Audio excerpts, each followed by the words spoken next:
ಸೂಚನೆಯನ್ನಂತೂ ಕೊಟ್ಟಿದ್ದಾರೆ ಡಿಕೆ ಶಿವಕುಮಾರ್ ಅವರು. ಅದರಲ್ಲಿ ಸಾಕಷ್ಟು ವಿಚಾರಗಳಿದೆ. ಆ ಕುರಿತಾದಂತಹ ವರದಿಯನ್ನ ನೋಡೋಣ.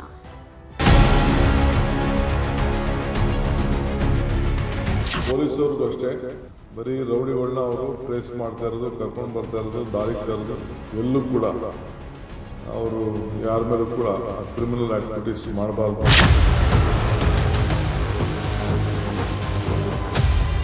ಯಾರು ಕೂಡ ನಮ್ಮ ಮಂತ್ರಿಗಳು ಆಗಲಿ ಶಾಸಕರಾಗಲಿ ಯಾವ ಪ್ರೆಷರ್ಗೂ ನೀವು ಹೀಳಾಗಬಾರ್ದು. ಕಾನೂನು ಚೌಕಟ್ಟಿನಲ್ಲಿ ಇದ್ರೆ ಮಾತ್ರ ಮಾಡಬೇಕು. ಜನ ಬರೋದನ್ನ ತಪ್ಪಿಸಬೇಕು, ವಲಸೆ ಬರೋದನ್ನ. ರಾಜ್ಯದ ಹೊಸ ಸಿಎಂ ಆಗುತ್ತಲೇ ಅಖಾಡಕ್ಕಿಳಿದಿರುವ ಡಿಕೆ ಶಿವಕುಮಾರ್ ಆಕ್ಷನ್ ಪ್ಲಾನ್ಗೆ ಇಳಿದಿದ್ದಾರೆ. ಐಎಎಸ್, ಐಪಿಎಸ್ ಅಧಿಕಾರಿಗಳ ಸಭೆ ಮಾಡಿದ್ದ ಸಿಎಂ ಪಾರದರ್ಶಕ, ವಿಶ್ವಾಸಾರ್ಹ, ಆತ್ಮಸಾಕ್ಷಿ ಒಪ್ಪುವ ಆಡಳಿತ ನೀಡುವಂತೆ ಸಲಹೆ ಕೊಟ್ಟಿದ್ದಾರೆ.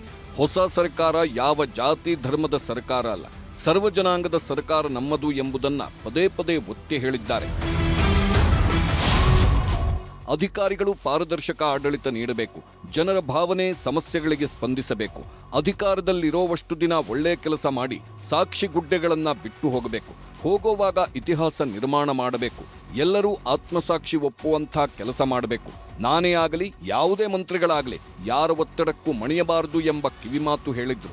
ತಾಲೂಕು ಹಳ್ಳಿಗಳಿಗೂ ಅಧಿಕಾರ ವಿಸ್ತರಣೆ ಆಗಬೇಕು, ಹಿರಿಯ ಅಧಿಕಾರಿಗಳು ಹಳ್ಳಿಗಳಿಗೂ ಹೋಗಿ ಕೆಲಸ ಮಾಡಬೇಕೆಂದ್ರು. ಸಕಾಲ ವ್ಯವಸ್ಥೆ ಚುರುಕಾಗಬೇಕು, ಜನರಿಗೆ ಸವಲತ್ತುಗಳನ್ನ ಮುಟ್ಟಿಸುವ ಕೆಲಸ ಆಗಬೇಕು, ಏನೇ ಮಾಡಿದ್ರೂ ಕಾನೂನಿನ ಚೌಕಟ್ಟಿನಲ್ಲೇ ಎಲ್ಲವನ್ನ ಮಾಡಬೇಕೆಂದು ಕರೆ ಕೊಟ್ಟರು. 15 ದಿನದಲ್ಲಿ ನಿಮ್ಮೆಲ್ಲ ಇಲಾಖೆಯಲ್ಲೂ ಕೂಡ ಒಂದು ಆಕ್ಷನ್ ಪ್ಲಾನ್ ಅನ್ನ ಡಿಪಾರ್ಟ್ಮೆಂಟ್ ಅವರು ಸಿದ್ಧಪಡಿಸಬೇಕು ಅಂತ ಹೇಳಿ ತಿಳಿಸಿದ್ದೇನೆ. ಎಲ್ಲರೂ ಕೂಡ ಅಕೌಂಟಬಲ್ ಆಗಿರಬೇಕು. ಈ ದೇಶದಲ್ಲಿ ವಿದ್ಯಾವಂತಿಂದವರು ನಡೀತದೆ, ಬುದ್ಧಿವಂತಿಂದವರು ನಡೀತದೆ, ಆದರೆ ಪ್ರಜ್ಞಾವಂತಿಕೆ ಬೇಕು ಅನ್ನೋದು ಹಿರಿಯರು ಹೇಳ್ತಾರೆ. ನಿಮಗೆ ಬೇಸಿಕ್ ಕಾಮನ್ ಸೆನ್ಸ್ ಬೇಕು. For every problem there is a solution. Positive attitude, positive approach ಇದು ಇರಬೇಕು ಅಂತ ಹೇಳಿದೆ. ಯಾರ ಮಾತು ನೀವು ಕೇಳಬಾರ್ದು. You should work within the system of law, positive approach. Where there is problem, find out a solution within the system. So system ಬಿಟ್ಟು ಏನು ಕೂಡ ಆಗಬಾರ್ದು. ಆ ನಿಟ್ಟಿನಲ್ಲಿ ಅವರಿಗೆಲ್ಲ ಮಾರ್ಗದರ್ಶನವನ್ನು ಕೊಟ್ಟಿದ್ದೆ. ಟ್ರಾನ್ಸ್ಪರೆನ್ಸಿ ಗಮನದಲ್ಲಿ ಇಟ್ಕೊಂಡು ಯಾವ ಅಧಿಕಾರಿ ಉತ್ತಮವಾಗಿ ಜನರ ಭಾವನೆ ಮೇಲೆ ಆಡಳಿತದಲ್ಲಿ ಜನರ ಸಮಸ್ಯೆಯನ್ನು ಬಗೆಹರಿಸಲು ಪಾಸಿಟಿವ್ ಅಪ್ರೋಚ್ ಯಾವಾಗಲೂ ಕೂಡ ಇಟ್ಕೊಂಡು ನೀವು ಕೆಲಸ ಮಾಡಬೇಕು ಅಂತೇಳಿ ಒಂದು ಸಂದೇಶವನ್ನು ಕೊಟ್ಟಿದ್ದೆ. ಎಸ್ಐಆರ್ ಪ್ರಕ್ರಿಯೆ ವೇಳೆ ಅಧಿಕಾರಿಗಳು ಅಲರ್ಟ್ ಆಗಿರಬೇಕೆಂದು ಸಿಎಂ ಸೂಚಿಸಿದ್ರು. ಯಾರಿಗೂ ಮೋಸವಾಗಬಾರದು, ಯಾರು ಮತದಾನದ ಹಕ್ಕು ಕಳೆದುಕೊಳ್ಳಬಾರದೆಂದು ತಾಕೀತು ಮಾಡಿದ್ರು. ಜನರಿಗೆ ಬೇಕಾದ ದಾಖಲೆ ಒದಗಿಸುವ ಮೂಲಕ ಜನರ ಹಿತ ಕಾಯುವ ಕೆಲಸ ಮಾಡಬೇಕೆಂದು ಸೂಚಿಸಿದ್ರು. ಎಲ್ಲರೂ ಕೂಡ ಯಾರು ವಾಸ್ತವಾಂಶ ಇದ್ದಾರೆ ಅವರೆಲ್ಲರೂ ಕೂಡ ರೆಸಿಡೆನ್ಷಿಯಲ್ ವಾಸದ ಸರ್ಟಿಫಿಕೇಟ್ ಕೊಡಲಿಕ್ಕೆ ಕೂಡ ಅವಕಾಶ ಇದೆ. ಆ ಸಂದರ್ಭದಲ್ಲೂ ಕೂಡ ನೀವೆಲ್ಲರೂ ಕೂಡ ಆ ರೆಸಿಡೆನ್ಷಿಯಲ್ ಸರ್ಟಿಫಿಕೇಟ್ ಏನು ನಮ್ಮ SIRಗೆ ಅವಶ್ಯಕತೆ ಇದೆ, ಇಲ್ಲ ಯಾವುದೇ ಸರ್ಟಿಫಿಕೇಟು ಆ ಫಿಲಿನ್ ಇದರಲ್ಲಿ ಅದು 12-13 ಏನು ಕೆಲವು ಕ್ರೈಟೀರಿಯಾ ಇದೆ, ಅದಕ್ಕೆಲ್ಲ ದಾಖಲೆಗಳನ್ನು ಒದಗಿಸ್ಕೊಳ್ಳುವಂಥ ಕೆಲಸವನ್ನು ಮಾಡಬೇಕು ಅಂಥೇಳಿ ಸೂಚನೆಯನ್ನು ಕೊಟ್ಟಿದ್ದೇವೆ. ಗೃಹಲಕ್ಷ್ಮಿ, ಗೃಹಜ್ಯೋತಿ ಅಕ್ರಮಗಳಿಗೆ ಬ್ರೇಕ್. ಗ್ಯಾರಂಟಿಗಳ ಪರಿಷ್ಕರಣೆ ಸುಳಿವು ನೀಡಿದ ಸಿಎಂ. ಈ ಮಧ್ಯೆ ಗ್ಯಾರಂಟಿಗಳ ಪರಿಷ್ಕರಣೆಗೆ ಸರ್ಕಾರ ಮುಂದಾದಂತೆ ಕಾಣುತ್ತಿದೆ. 200 ಯೂನಿಟ್ ಅಂತ ಮನೆಗೆ ಪಡೆದು ವಾಣಿಜ್ಯಕ್ಕೆ ಬಳಕೆ ಮಾಡುತ್ತಿರೋರು ಸತ್ತವರ ಹೆಸರಲ್ಲೂ ಗೃಹಲಕ್ಷ್ಮಿ ಹಣ ಡ್ರಾ ಮಾಡುತ್ತಿರೋದನ್ನ ಪತ್ತೆ ಹಚ್ಚಲು ಅಧಿಕಾರಿಗಳಿಗೆ ಸೂಚನೆ ಕೊಟ್ಟಿದ್ದಾರೆ ಸಿಎಂ.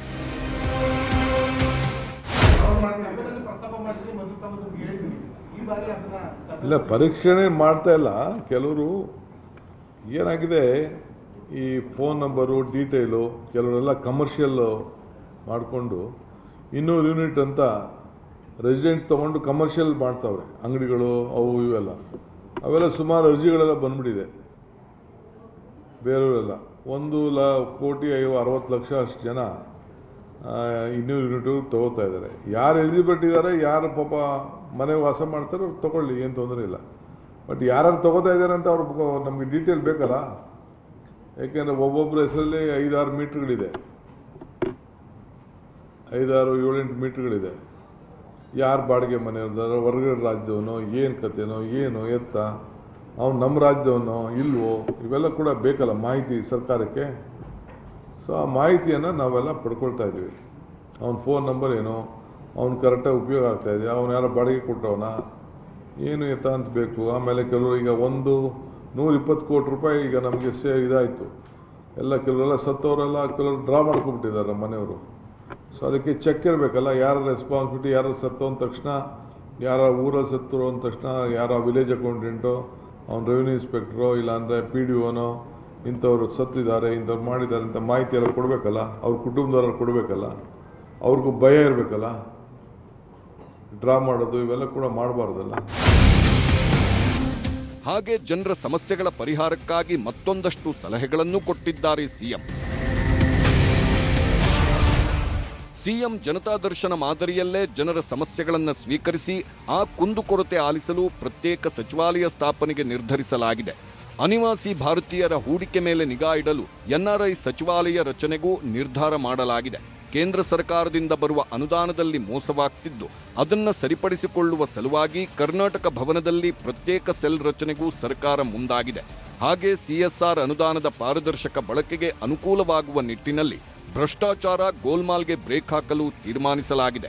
ಅಷ್ಟೇ ಅಲ್ಲ, ರೌಡಿಗಳ ಮೇಲೆ ನಿಗಾ ಇಡಲು ಪ್ರತ್ಯೇಕ ದಳ ರಚನೆಗೂ ಸಿಎಂ ಸೂಚಿಸಿದ್ದಾರೆ.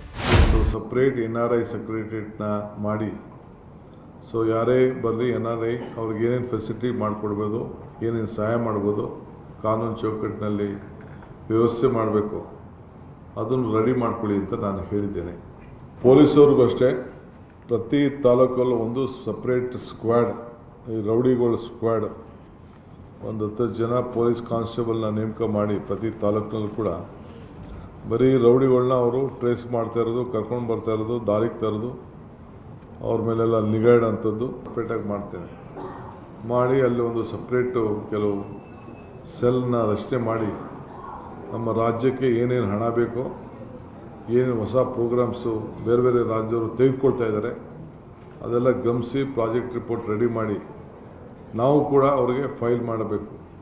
ಎಲ್ಲಿ CSR ಬಳಕೆ ಆಗ್ತಾ ಇದೆ ನಮ್ಮ ರಾಜ್ಯದಲ್ಲಿ ಅಂತೇಳಿ ಮಾಹಿತಿನ ಸರ್ಕಾರದಲ್ಲಿ ಇಡಬೇಕಾಗ್ತದೆ. ನಮ್ಮ ದಾಖಲೆ ಪ್ರಕಾರ 8,000 ಕೋಟಿ ರೂಪಾಯಿ CSR ಫಂಡು ಕರ್ನಾಟಕದಲ್ಲೇ ಇದು ಖರ್ಚಾಗಬೇಕಾಗಿದೆ. ಇಷ್ಟೆಲ್ಲ ಘೋಷಣೆ ನಿರ್ಧಾರಗಳನ್ನು ಮಾಡುವ ಸಿಎಂ DK ಶಿವಕುಮಾರ್ ಹೇಗೆ ಎಲ್ಲದಕ್ಕೂ ಹಣ ಹೊಂದಿಸುತ್ತಾರೆ ಅನ್ನೋದು ಪ್ರತಿಪಕ್ಷಗಳ ಪ್ರಶ್ನೆಯಾಗಿದೆ. ಒಟ್ಟಾರೆ ನೆನ್ನೆಯ ಅವರ ಮೊದಲ ಕ್ಯಾಬಿನೆಟ್ಟಿನ 6 ಯೋಜನೆಗಳೇ ಹತ್ತತ್ರ 40,000 ಕೋಟಿ ರೂಪಾಯಿ ಬೇಕಾಗಬಹುದು ಅಂತೇಳಿ ಮೇಲ್ನೋಟಕ್ಕೆ ಅಂದಾಜಾಗ್ತಾ ಇದೆ. ನಾನು ಹಾಗಾಗಿ ರಾಜ್ಯದ ಜನರಿಗೆ ಮುಖ್ಯಮಂತ್ರಿಗಳು ಸ್ಪಷ್ಟಪಡಿಸಬೇಕು, ಇಷ್ಟೆಲ್ಲ ಹಣವನ್ನು ಕ್ರೋಢೀಕರಿಸಬೇಕು ಅಂತಾದಾಗ ನೀವು ಹಳೆ ಸಿದ್ದರಾಮಯ್ಯನವರು ಮಂಡಿಸಿದಂಥ ಬಜೆಟನ್ನು ಬಿಟ್ಟು ಹೊಸ ಬಜೆಟನ್ನು ಮಂಡಿಸ್ತೀರಾ? ನೆನ್ನೆ ಹಲವಾರು ಘೋಷಣೆಗಳನ್ನು ಮಾಡಿದ್ದಾರೆ, ಅದ್ರ ಬಗ್ಗೆ ನಾನೇನು ಕಾಮೆಂಟ್ ಮಾಡೋಕ್ಕೆ ಹೋಗಲ್ಲ. ಹೊಸ ಹೊಸ ಸೂತ್ರಗಳು ಅಂತ ಮಾಡಿದ್ದಾರೆ. ಈ ಖಾತಾ ಅಂತೇಳಿ ಇಡೀ ರಾಜ್ಯಕ್ಕೆ ಈ ಖಾತಾನ ಮಾಡ್ತೀನಿ ಅಂತ ಹೇಳಿದ್ರು. ಇಡೀ ಬೆಂಗಳೂರಲ್ಲಿ ಈ ಖಾತಾ ಹೆಸರಲ್ಲಿ ಲೂಟಿ ಮಾಡಿದ್ದಾಯಿತು, ಫೋನ್ಪೇಗಳ ಮುಖಾಂತರ ಲಂಚ ತಗೊಂಡಿದ್ದಾಯಿತು. ಇಡೀ ರಾಜ್ಯಕ್ಕೆ ಇದನ್ನು ವಿಸ್ತರಣೆ ಮಾಡಿದ್ರೆ ಇಡೀ ರಾಜ್ಯದಲ್ಲಿ ಲಂಚಾವತಾರನ ತರೋವಂಥದ್ದು, ಅದಕ್ಕೆ ಹಣ ವಸೂಲಿ ಮಾಡೋಕ್ಕೆ ಇದೊಂದು ದಂಧೆ ಆಗ್ತಿತ್ತು. ಈ ಗ್ಯಾರಂಟಿಗಳು, ರಾಜ್ಯದ ಆರ್ಥಿಕ ಪರಿಸ್ಥಿತಿ ಇವೆಲ್ಲವನ್ನು ಕೂಡ ನೋಡಿದಾಗ ಏನು ಮುಂದಿನ 2 ವರ್ಷದಲ್ಲೂ ಕೂಡ ಏನು ಅಭಿವೃದ್ಧಿ ರಾಜ್ಯದಲ್ಲಿ ಕಾಣೋದಕ್ಕೆ ಸಾಧ್ಯ ಆಗ್ತದೆ, ನನಗಂತೂ ದೊಡ್ಡ ಪ್ರಶ್ನೆ ಎದ್ದಿರುವಂಥದ್ದು. ನಿಮಗೆ ರೂಟು ಬಸ್ಸೇ ನಿಲ್ಲಿಸೋದಿಲ್ಲ, ಯಾಕೆಂದರೆ ಬಸ್ ನೇತಾಡ್ಕೊಂಡು ಬಸ್ಸಲ್ಲಿ ಬರೋ ಸ್ಥಿತಿ ಇದೆ. ಇದರ ನಡುವೆ ಉಚಿತ ಅಂತ ಹೇಳಿದಿರಿ. ಉಚಿತ ಒಳ್ಳೆಯದೇ, ಆದರೆ ಬಸ್ ಖಚಿತ ಬೇಕಲ್ಲ. ಬಸ್ ಬರೋದು ಖಚಿತ ಮಾಡಿ, ಆಮೇಲೆ ನೀವು ದುಡ್ಡು ತೊಗೊಂಡ್ರು ಜನ ಏನು ತಲೆ ಕೆಡ್ಸ್ಕೊಳಲ್ಲ. ಬಸ್ಸೇ ಬರದೇ ಇದ್ದರೆ ನಿಮ್ಗೆ ಉಚಿತ ಏನು ಮಾಡೋದು? ಕೇವಲ ಪ್ರತಿಪಕ್ಷಗಳಷ್ಟೇ ಅಲ್ಲ, ಕೆಲ ಸಚಿವರುಗಳಿಂದಲೂ ಭಾರತ್ ಜೋಡೋ ಯುವಕರ ಸಂಘ ರಚನೆಗೆ ಆಕ್ಷೇಪ ವ್ಯಕ್ತವಾಗಿದೆ. ಈಗಿರುವ ಗ್ಯಾರಂಟಿ ಹೊರೆಯೊಂದಿಗೆ ಅದು ಕೂಡ ಹೊರೆಯಾಗಬಹುದು ಅಂತಾರೆ ಸತೀಶ್ ಜಾರಕಿಹೊಳಿ. ಯಾವುದು ಬಸ್ ಪಾಸ್ ಆದರೂ ಜಾಸ್ತಿ ಏನು ಹೊರೆ ಆಗೋಲ್ಲ ಅಂತ ಹೇಳಿದ್ದಾರೆ. ಅದು ಬಿಟ್ಟರೆ ನೆಕ್ಸ್ಟ್ ನಮ್ಮದು ಭಾರತ್ ಜೋಡೋ ಅದು ಮಾತ್ರ ಆಗ್ಬೋದು, ಅದನ್ನು ಅಡ್ಜಸ್ಟ್ ಮಾಡ್ಬೋದು, ಅದೇನು ತೊಂದರೆ ಇಲ್ಲ ಸರ್ಕಾರಕ್ಕೆ. ಅದು ಬಿಟ್ಟರೆ ಮಿಕ್ಕಿದೆಯಲ್ಲ ಫೈನಾನ್ಷಿಯಲಿ ಇಂಪ್ಲಿಕೇಶನ್ ಯಾವುದೂ ಇಲ್ಲ, ಅಲ್ಲೇ ಅಡ್ಜಸ್ಟ್ ಮಾಡ್ಬೋದಿಲ್ಲ. ಏನು ಕೆಲಸ ಮಾಡಿದ್ರು ಆರ್ಥಿಕ ಹೊರೆ ಇರ್ತದೆ. ಇಲ್ಲಿ ಪ್ರೆಸ್ ಕಾನ್ಫರೆನ್ಸ್ ಮಾಡಿದ್ರು ಕೂಡ ಕಾಫಿ ತಿಂಡಿ ಅದು ಆರ್ಥಿಕ ಹೊರೆ ಅಲ್ವಾ?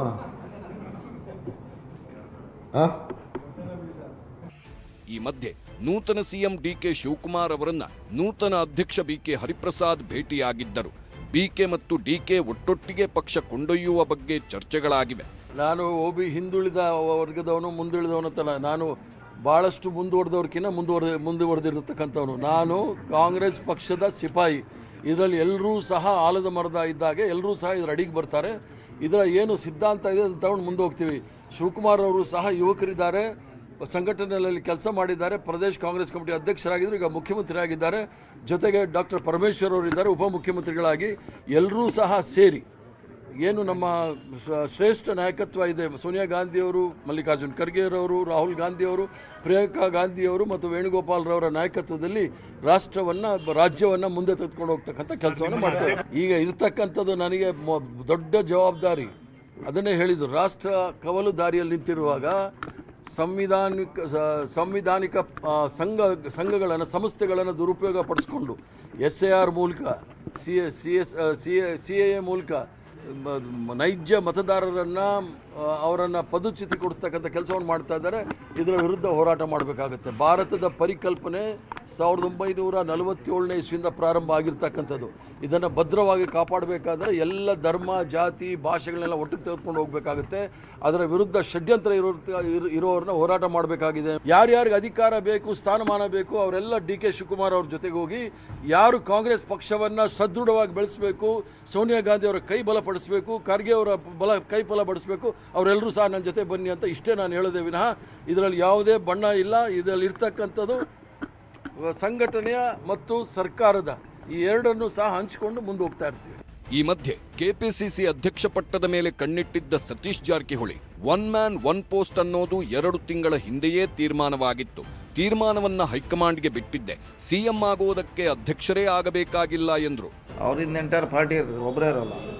ಹರಿಪ್ರಸಾದ್ ಹಿಂದೆ ಎಂಟೈರ್ ಪಾರ್ಟಿ ವರ್ಕ್ ಮಾಡ್ತಿದೆ, ಶಾಸಕರು ಕೆಲಸ ಮಾಡ್ತಾರೆ, ಮಂತ್ರಿಗಳು ಮಾಡ್ತಾರೆ. ಹೀಗಾಗಿ ಅದೇನಂತ ತೊಂದರೆ ಆಗಲಿಕ್ಕಿಲ್ಲ ನಮ್ಮ ಭಾವನೆ. ಕೈ ತಪ್ಪಿದ್ದಿಲ್ಲ, ಭಾಳ ಕ್ಲಿಯರ್ ಕಟ್ಟಿದೆ, ಅದು ಕ್ರಿಸ್ಟಲ್ ಕ್ಲಿಯರು. ಒಂದೇ ಅಂತ ಅವ್ರದ್ದು ಮಾನದಂಡ ಅದ್ರ ಪ್ರಕಾರ ಆಗಿದೆ ಅಷ್ಟೇ. One man one post. ಅದರಲ್ಲಿ ಆ ಗುಂಪು ಈ ಗುಂಪು, ಅವ್ರ ಕೈ ತಪ್ಪಿಸ್ರು ಇವ್ರ ಕೈ ತಪ್ಪಿಸ್ರು, ಹಂಗೋಯ್ತು ಹಿಂಗೋಯ್ತು, ಏನೂ ಇಲ್ಲ. ಹೋಗಿದ್ದು ಒಂದೇ ಒಂದೇ ಮಾನದಂಡ. ಸಿದ್ದರಾಮಯ್ಯ ಅವರು ಅಧ್ಯಕ್ಷ ಇದ್ರ ಅಲ್ಲ, ಮುಖ್ಯಮಂತ್ರಿ ಆದರು, ಅಧ್ಯಕ್ಷ ಇಲ್ಲ ಅವರು. ಅಧ್ಯಕ್ಷ ಇಲ್ಲದೆ ಮುಖ್ಯಮಂತ್ರಿ ಆದರು ಅವರು. ಉದಾಹರಣೆ ಸಿದ್ದರಾಮಯ್ಯ ಇದ್ದಾರೆ, ಹಿಂದೆ ಆಗಿದೆಲ್ಲ, ಸಿದ್ದರಾಮಯ್ಯ ಆಗಿದ್ದಾರೆ. ಸಿದ್ದರಾಮಯ್ಯ ಉದಾಹರಣೆ ಇದೆಲ್ಲ, ಇನ್ನೂ ದೂರ ಏನಿಲ್ಲ, ಹಿಂದೆ ಆಗಿದೆ. ಈ ಮಧ್ಯೆ ಡಿಕೆ ಶಿವಕುಮಾರ್ ಸಂಪುಟ ಸೇರುವುದಕ್ಕೆ ಹಲವು ಶಾಸಕರು, ಸಿದ್ದು ಸಂಪುಟದಲ್ಲಿದ್ದ ಸಚಿವರುಗಳು ಲಾಬಿ ಮಾಡುತ್ತಿದ್ದಾರೆ. ಜಾತಿ, ಸಮುದಾಯ, ಜಿಲ್ಲೆ, ಹಿರಿತನ, ಪಕ್ಷನಿಷ್ಠೆಯ ಆಧಾರದ ಮೇಲೆ ಲಾಬಿ ಮಾಡುತ್ತಿದ್ದಾರೆ. ಇನ್ನೂ ಒಂದು ಹೆಜ್ಜೆ ಮುಂದೆ ಹೋಗಿರುವ ಬಾಗೇಪಲ್ಲಿ ಶಾಸಕ ಸುಬ್ಬಾರೆಡ್ಡಿ, ಸಿದ್ದರಾಮಯ್ಯ ಬಳಿಕ ಡಿಕೆಶಿ ಆದಂತೆಯೇ ಮುಂದೆ ಆಗಿದ್ದವರನ್ನ ಬಿಟ್ಟು ಹೊಸಬರಿಗೆ ಅವಕಾಶ ಕೊಡಿ ಎಂಬ ಹೊಸ ವರಸೆ ಶುರು ಮಾಡಿದ್ದಾರೆ. ಈಗ ಸಿದ್ದರಾಮಯ್ಯನವರಿಂದ ಅಧಿಕಾರ ಯಾಕೆ DK ಶಿವಕುಮಾರ್ ಕೊಟ್ಟರು? ಇವರು ಕಷ್ಟಪಟ್ಟಿದ್ರು, ಇವರು ಕಷ್ಟಪಟ್ಟಿದ್ರು, ಇಬ್ಬರು ಆಡಳಿತ ಮಾಡಲಿ ಅಂತ. ಈಗ ನಮ್ಮಲ್ಲಿ ಹಿರಿಯ ಶಾಸಕರೆಲ್ಲ ಈ ಮೊದಲು ಆಗಿದ್ರಲ್ಲ 33 ಜನ, ಅವ್ರನ್ನೆಲ್ಲ ಮಾಡಬಾರ್ದಾಗಿತ್ತು, ಹೊಸಬನ್ನು ಕೂರಿಸ್ಬೇಕಾಗಿತ್ತು. ನಮಗೂ ಒಂದು ನಮ್ಮ ಕ್ಷೇತ್ರ ಅಭಿವೃದ್ಧಿ ಪಡಿಸ್ಬೇಕು ಅಂತ ಆಸೆ ಇರುತ್ತಲ್ಲ, ಹಂಗೆ ಮಾಡಿದ್ರೆ ಚೆನ್ನಾಗಿರ್ತಾ ಇತ್ತು ನನ್ನ ಅಭಿಪ್ರಾಯ. It's okay, that's way of life. ಆದರೂ ಖುಷಿ ಇರಬೇಕು, ಆಗಲಿದ್ರು ಖುಷಿ ಇರಬೇಕು. That's way of life. ಅಲ್ಲ ಸರ್, ನೀವು ಕೂಡ ತುಂಬ ಆಕ್ಟಿವ್ ಆಗಿ ಇಲಾಖೆಯಲ್ಲಿ ಫೇರ್ ನಾಫ್, ದಟ್ಸ್ ಓಕೆ. ಎಲ್ಲರೂ ಆಕ್ಟಿವ್ ಕೆಲಸ ಮಾಡಿದ್ದಾರೆ. If they feel that I should come in the second list, I am hopeful I should come in the second list. ನೋಡೋಣ. KPCC ಅಧ್ಯಕ್ಷ ಸ್ಥಾನಕ್ಕೆ ನಿಮ್ಮ ಹೆಸರು ಕೂಡ ಇತ್ತು ಸರ್. ಭಾಳ ಖುಷಿಯಾಗಿದೆ ನನಗೆ, ಆ ಲೆವೆಲ್ಗೆ ನನ್ನ ಹೆಸರು ಬಂದಿದೆ ಅಂತಕ್ಕಂಥದ್ದು ಖುಷಿ ಇದೆ. ಎಲ್ಲರಿಗೂ ಕೇಳ್ತೀವಿ ಸರ್, ಅದಲ್ಲ ಸರ್, ಚಲುವರಾಯಸ್ವಾಮಿ ತೆಗೆದು ನಿಮಗೆ ಕೊಡ್ತಾರೆ ಅಂತ ಸರ್ ಈ ಖಾತೆನ. ಅವ್ರು ತೆಗೆದು ಇವ್ರು ಕೊಡ್ತಾರೆ, ಇವ್ರು ತೆಗೆದು ಅವರು ಕೊಡ್ತಾರೆ ಅಂತಲ್ಲ, ಏನಾರ ಯೋಗ್ಯತೆ ಇದ್ರೆ ಕೊಡ್ತಾರೆ. ನೀವು ಅದನ್ನ ಯಾಕೆ ಹೇಳ್ತೀರಾ? ಈಗ ನೀವು ಸಿದ್ದರಾಮಯ್ಯ ತೆಗೆದು DK ಶಿವಕುಮಾರ್ ಅವ್ರು ಮಾಡಿದ್ರು ಅನ್ನಂಗೆ ಹೇಳ್ತೀರಾ? ಹಂಗಲ್ಲ. ಸಿದ್ದರಾಮಯ್ಯ ಅವ್ರದ್ದು ಒಂದು ಪೀರಿಯಡ್ ಅವರೇ ಮಾತುಕತೆ ಮಾಡ್ಕೊಂಡಿದ್ರು, ಅವ್ರು ಮುಗೀತು. ಈಗ ಶಿವಕುಮಾರ್ ಅವ್ರು ಕೊಟ್ಟವ್ರೆ. ಅದೇ ತರ ಆಗ್ಬೋದು. ಚೆಲುವಣ್ಣ ಬಾಲಣ್ಣ ನಡುವೆ ಅದೇ ನಾವೇನೋ ಮಾತುಕತೆ ಮಾಡ್ಕೊಂಡಿದ್ದೀವಿ 2 ವರ್ಷ. ಅಲ್ಲ ಸರ್, ಅದೇ ತರ ಒಪ್ಪಂದ ಆಗ್ಬೋದು ಚೆಲುವಣ್ಣ ಬಾಲಣ್ಣ ನಡುವೆ ಅಂತ. ಮಂಡ್ಯ ಜಿಲ್ಲೆಗೂ ನಮ್ಮ ಜಿಲ್ಲೆಗೂ ಏನು ಸಂಬಂಧ? ಕೆಲವು ಕಡೆ ಜಿಲ್ಲಾವಾರನೂ ಕೂಡ ಕನ್ಸಿಡ್ರೇಷನ್ ಬರ್ತದೆ. ಅದಲ್ಲದೆ ಕಾಸ್ಟ್ ವೈಸು ಕೂಡ ಕೆಲವು ನಮ್ಮ ಸಾಮಾಜಿಕ ನ್ಯಾಯ ಸಿಗುವಂಥದ್ದು ಬಹಳ ಇದು ನಮ್ಮ ವಿಶೇಷವಾಗಿ ಕಾಂಗ್ರೆಸ್ ಪಕ್ಷದಲ್ಲಿ ಸಾಮಾಜಿಕ ನ್ಯಾಯ ಕೊಡುವಂಥದ್ದು. ಆ ನಿಟ್ಟಿನಲ್ಲಿ ನಮ್ಮ ಸಮಾಜಕ್ಕೂ ಕೂಡ ಇನ್ನೂ ಒಂದು ಮಂತ್ರಿ ಸ್ಥಾನ ಸಿಗುವಂಥದ್ದು ಕೂಡ ಇದೆ. ಖಂಡಿತವಾಗಿ ಕೂಡ ಅದು ಅವಕಾಶ ಮಾಡಿಕೊಡ್ತಾರೆ ಅನ್ನೋಂಥದ್ದು ವಿಶ್ವಾಸ ಇದೆ. ಖಂಡಿತ ಆಗ್ತೀನಿ. ನಾಯಕರು ಬೇಡಪ್ಪ ಅಂದರೆ ಖಂಡಿತ ತ್ಯಾಗ ಮಾಡ್ತೀನಿ. DK ಸಾಹೇಬರು ನೀನು ಬೇಡ ಕಣೋ, ನೀನು ಸುಮ್ಮನಿರೋ, ನಾನು ಇದ್ದೀನಿ ಅಂತ ಹೇಳಿದರೆ ನಮ್ಮ ನಾಯಕರು ಖಂಡಿತ, ಯಾಕಂದರೆ ನಮಗೆ ಆಶೀರ್ವಾದ ಮಾಡಿ ಸಹಕಾರ ಕೊಟ್ಟಂಥವ್ರು ಅವರಿಂದಲೇ ಮುಂದೆ ಬಂದಿದ್ದೀವಿ. ಯಾಕಂದರೆ ಅದರಿಂದ BJPಯವರು ನನ್ನ ಅಧಿಕಾರದಿಂದ ಯಾವತ್ತು ನಮ್ಮನ್ನು ತುಳಿದ್ರು ಅವತ್ತಿಂದ ನನಗೆ ಆಶ್ರಯ ಕೊಟ್ಟಂಥವ್ರು DK ಸಾಹೇಬರು. ನಾನು ಹೇಳಿದಲ್ಲ, ನಮ್ಮ ನಾಯಕರಿಗೆ ಆಗಿರೋದು ನಮ್ಗೆ ಸಂತೋಷ ತಂದಿದೆ. ಮುಂದೆ ಏನಾಗ್ಬೋದು ಬಿಡೋದು ಅವ್ರ ಗಮನಕ್ಕೆ ತರ್ತೀವಿ, ಅವರು ತೀರ್ಮಾನ ತಗೊಳ್ತಾರೆ. ಹೀಗೆ ಹೊಸ ಸರ್ಕಾರದಲ್ಲಿ ಹೊಸ ಹೊಸ ಭರವಸೆಗಳು ಮೂಡಿವೆ, ಹೊಸ ಸಮಸ್ಯೆಗಳು ಸೃಷ್ಟಿಯಾಗಿವೆ. DK BK ಹೊಸ ಜೋಡಿ ಹೇಗೆ ಎಲ್ಲವನ್ನ ನಿಭಾಯಿಸಿಕೊಂಡು ಹೋಗ್ತಾರೆ ಅನ್ನೋದೇ ಕುತೂಹಲ. Bureau report, news 18. ಸಚಿವ ಆಕಾಂಕ್ಷಿಗಳ ಸಂಖ್ಯೆ ಯಾವ ರೀತಿಯಾಗಿ ದೊಡ್ಡದಿದೆಯೋ ಅದೇ ರೀತಿಯಾಗಿ ಇದೀಗ ಸಚಿವರು ಖಾತೆಗಳ ಮೇಲೆ ಕೂಡ ಕಣ್ಣನ್ನ ಇಟ್ಟಿದ್ದಾರೆ. ಈಗಾಗಲೇ ಆಕ್ಷನ್ ಪ್ಲಾನ್ ಅಂತೂ DK ಶಿವಕುಮಾರ್ ಅವರು ಮಾಡ್ತಾ ಇದ್ದಾರೆ. ಆದರೆ ಚದುರಂಗದ 2ನೇ ಸ್ಟೋರಿಯಲ್ಲಿ ನಾವು ಈಗ ನೋಡ್ತಾ ಇರುವಂತದ್ದು ಪ್ರಬಲ ಪೈಪೋಟಿ ಯಾವ ರೀತಿಯಾಗಿ ಆಗ್ತಾ ಇದೆ ಖಾತೆಯ ವಿಚಾರಕ್ಕೆ ಸಂಬಂಧಪಟ್ಟ ಹಾಗೆ ಅನ್ನೋದು. ಪ್ರಮುಖವಾಗಿ ಬೆಂಗಳೂರು ನಗರಾಭಿವೃದ್ಧಿ ವಿಚಾರಕ್ಕೆ ಸಂಬಂಧಪಟ್ಟ ಹಾಗೆ ನಾವು ನೋಡೋದಾದ್ರೆ ಈಗಾಗಲೇ ಈ ಒಂದು ಖಾತೆಗೆ ಸಚಿವ ರಾಮಲಿಂಗಾರೆಡ್ಡಿ ಅವರು ಪಟ್ಟನ್ನ ಹಿಡಿದಿದ್ದಾರೆ. ನನಗೆ ಈ ಒಂದು ಖಾತೆಯೇ ಬೇಕು ಅಂತ ಹೇಳಿ ಈಗಾಗಲೇ ಅವರು ಕೇಳ್ತಾ ಇದ್ದಾರೆ, ಒತ್ತಡವನ್ನ ಹೇಳ್ತಾ ಇದ್ದಾರೆ. ನನಗೆ ಈ ಖಾತೆಯನ್ನೇ ಕೊಡಬೇಕು ಅಂತ ಹೇಳಿ DK ಶಿವಕುಮಾರ್ಗೆ ಒತ್ತಡವನ್ನ ಹೇರುವ ಕೆಲಸ ಮಾಡ್ತಿದ್ದಾರೆ. ಅವರಿಗೆ ಜಲಸಂಪನ್ಮೂಲ ಖಾತೆ ಸಿಗುವ ಸುಳಿವಿತ್ತು. ಹಾಗಾಗಿ ಇವತ್ತು ವಿಧಾನಸೌಧದಲ್ಲಿ DK ಶಿವಕುಮಾರ್ ಅವರನ್ನ ಮೀಟಿಂಗ್ ಮಾಡಿ ಲಾಬಿ ಮಾಡಿದ್ದಾರೆ. ಸಿಎಂ ಕಚೇರಿ ಮೀಟಿಂಗ್ ಬಳಿಕವೂ ಕೂಡ ಸಿಎಂ ಜೊತೆಯಲ್ಲೇ ರಾಮಲಿಂಗಾರೆಡ್ಡಿ ಇದ್ರು. ನನಗೆ ಯಾವುದೇ ಕಾರಣಕ್ಕೂ ಬೇರೆ ಖಾತೆ ಬೇಡ, ನನಗೆ ನಗರಾಭಿವೃದ್ಧಿ ಖಾತೆನೇ ಬೇಕು ಅಂತ ಕೇಳಿದ್ದಾರೆ. ಬೆಂಗಳೂರು ನಗರಾಭಿವೃದ್ಧಿ ವಿಚಾರಕ್ಕೆ ಸಂಬಂಧಪಟ್ಟ ಹಾಗೆ ರೆಡ್ಡಿಗೆ ಮಾತು ಕೊಟ್ಟಿದ್ರಾ ಅನ್ನುವ ಪ್ರಶ್ನೆ ಕೂಡ ಇದೆ. ಈ ಹಿಂದೆ ರಾಮಲಿಂಗಾರೆಡ್ಡಿಗೆ ಮಾತನ್ನ DK ಶಿವಕುಮಾರ್ ಕೊಟ್ಟಿದ್ರಾ ಅಂತ ಹೇಳಿ ಸಾರಿಗೆ ಇಲಾಖೆ ಬೇಡ ಅಂತ ಆ ಸಂದರ್ಭದಲ್ಲಿ ಹೇಳಿದಾಗ ಈ ಒಂದು ಮಾತಾಗಿತ್ತ. ಅವತ್ತು ಖುದ್ದು ರೆಡ್ಡಿ ಮನೆಗೆ ಹೋಗಿದ್ರು DK ಸುರೇಶ್ ಅವರು, ಅವರನ್ನ ಸಮಾಧಾನ ಕೂಡ ಮಾಡಿದ್ರು. ಸಂಧಾನದ ಬಳಿಕ ಸಾರಿಗೆ ಇಲಾಖೆಯನ್ನ ಒಪ್ಪಿಕೊಂಡಿದ್ರು ರಾಮಲಿಂಗಾರೆಡ್ಡಿ ಅವರು. ಹಾಗಾಗಿ ಈಗ ಈ ಒಂದು ಖಾತೆ ನನಗೆ ಬೇಕು ಅಂತ ಕೇಳ್ತಾ ಇದ್ದಾರೆ. ಹೊಸ ಸಂಪುಟದಲ್ಲಿ ಬೆಂಗಳೂರು ಖಾತೆಯ ಭರವಸೆ ಕೊಡ್ಲಾಗಿತ್ತ ಅನ್ನೋದಕ್ಕೆ ಈಗ ಆಗ್ತಾ ಇರುವ ಬೆಳವಣಿಗೆಗಳು ಕೂಡ ಸಾಕ್ಷಿ ಆಗ್ತಾ ಇರುವುದನ್ನ ನಾವು ಗಮನಿಸ್ತಾ ಇದ್ವಿ. ಮತ್ತೊಂದು ಕಡೆ ಕೃಷ್ಣ ಬೈರೇಗೌಡರು ಕೂಡ ಅದೇ, ಈ ಹಿಂದೆ ಅವರು ಕಂದಾಯ ಖಾತೆ ನಿಭಾಯಿಸಿದ್ರು, ಈಗಲೂ ಕೂಡ ನನಗೆ ಅದನ್ನೇ ಕೊಡಿ ಅಂತ ಹೇಳಿ ಪಟ್ಟನ್ನ ಹಿಡಿದಿದ್ದಾರೆ. ಯಾಕಂತ ಹೇಳಿದ್ರೆ ಇಲಾಖೆಯಲ್ಲಿ ಹಲವು ಸುಧಾರಣೆಯನ್ನ ತಂದಾಗಿದೆ, ಮತ್ತಷ್ಟು ಸುಧಾರಣೆ ತರುವಂತಹ ಬಯಕೆ ನನಗಿದೆ. ಹಾಗಾಗಿ ನನಗೆ ಕಂದಾಯ ಇಲಾಖೆ ಕೊಡಿ, ಬಾಕಿ ಇರುವ ಹಳೆ ಕೆಲಸಗಳ ಇತ್ಯರ್ಥಕ್ಕೆ ನನಗೆ ಅವಕಾಶಕ್ಕಾಗಿ ನಾನು ಕಂದಾಯ ಇಲಾಖೆ ಕೇಳ್ತಾ ಇದ್ದೀನಿ ಅನ್ನುವ ಮನವಿಯನ್ನು ಕೂಡ ಮಾಡಿಕೊಂಡಿದ್ದಾರೆ ಕೃಷ್ಣ ಬೈರೇಗೌಡ ಅವರು. ಹಾಗಾಗಿ ಈಗ ಬೇರೆ ಬೇರೆ ಸಚಿವರುಗಳು ಕೂಡ ನಮಗೆ ಇಂಥದ್ದೇ ಖಾತೆ ಬೇಕು ಅನ್ನುವ ಪಟ್ಟನ್ನ ಹಿಡಿದಿದ್ದಾರೆ. ಏನ ಆಗತ್ತೆ, ಬೇರೆ ಏನಾದ್ರೂ ಬೆಳವಣಿಗೆಗಳು ಆಗುವಂತಹ ಚಾನ್ಸಸ್ ಇದೆಯಾ ಅನ್ನುವಂತಹ ಕುತೂಹಲ ಕೂಡ ಇದೆ.